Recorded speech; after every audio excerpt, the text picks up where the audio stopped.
اعوذ باللہ من الشیطان الرجیم بسم اللہ الرحمن الرحیم وَإِلَٰهُكُمْ إِلَٰهٌ وَاحِدٌ لَا إِلَٰهَ إِلَّا هُوَ الرَّحْمَٰنُ الرَّحِيمُ۔ تمہارا معبود حقیقی تو ایک ہی معبود ہے، اس کے سوا کوئی عبادت کے لائق نہیں۔ وہ بے انتہا مہربان، نہایت ہی رحم کرنے والا ہے۔ کسی شاعر نے کیا ہی عمدہ کہا ہے کہ تو واحد ہے مگر لاکھوں دلوں میں ہے تیرا مسکن، تیری وحدت کا کیا کہنا، تیری کثرت کا کیا کہنا۔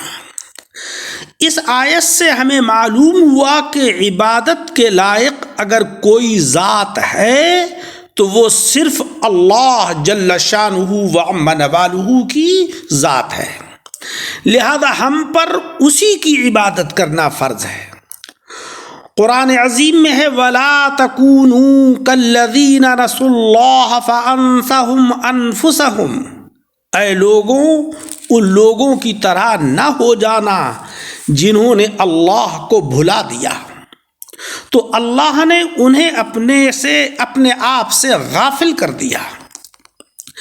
ہمیں غور کرنا چاہیے کہ ہمارے بزرگ کہ جن کی عظمت و رفعت کے چار سو ڈنکے بجتے تھے، کیونکہ وہ ہمیشہ اللہ رب العزت کو یاد رکھتے تھے، اسی لیے زمانے میں وہ معزز تھے، باوقار تھے، اور ہم باوجود کثیر تعداد کے زمانے میں خوار ہیں، ذلیل ہیں، کیونکہ جس طرح اللہ کو یاد کرنے کا حق ہے ہم اس سے غافل ہیں۔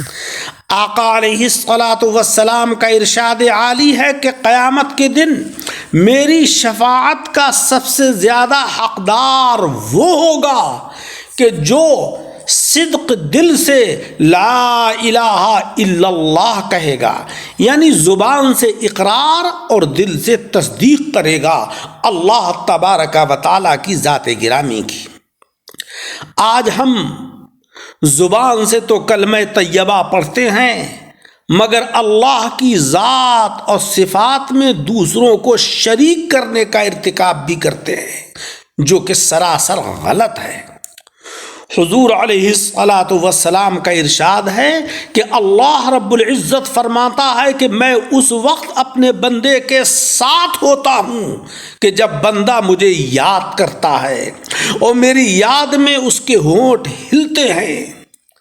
اور آج ہماری کیفیت یہ ہے کہ ہم نمازوں کے اوقات میں بھی اللہ کی عبادت کی جانب کما حقہ توجہ نہیں دیتے ہیں۔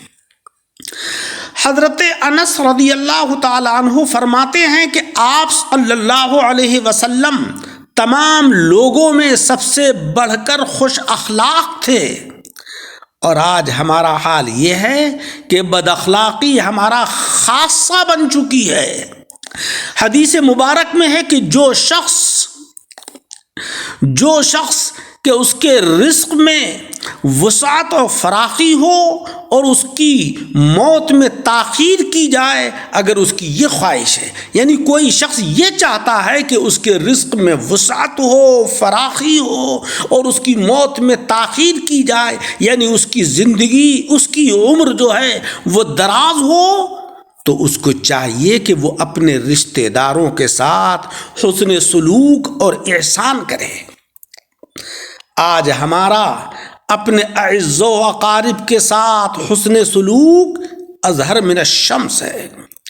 باہمی حق تلفی، باہمی ناانصافی کا ہر خاندان میں بول بالا ہے، جبکہ اپنے بھائی سے مسکرا کر ملنے اور اچھی باتوں کا حکم دینے اور برے کام سے روکنے کا ثواب صدقے کے برابر ہے۔